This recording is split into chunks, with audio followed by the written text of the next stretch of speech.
দেখো বন্ধুরা, আজকে আমি জল খাবারে কি খাবো দেখো তোমাদের সাথে শেয়ার করছি। দেখো এইখানে রয়েছে শসা কুচোনো, তারপর টমেটো, এটা গাজর, এটা মূলো, লঙ্কা, পেঁয়াজ, আর এই যে রয়েছে বুট।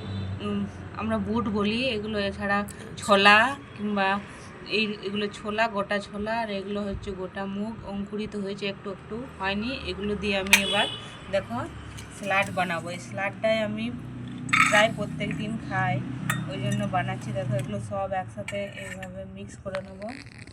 দেখো এইভাবে সব মিক্স করে পরে খেতে খুব ভালো লাগে, আমি তো ডেলি খাই।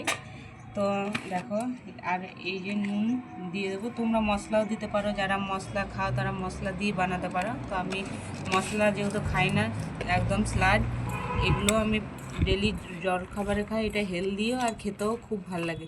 দেখো তোমাদেরকে একটু খেয়ে দেখাচ্ছি। এই যে এইভাবে বানিয়ে নেব, আর এইভাবে দেখো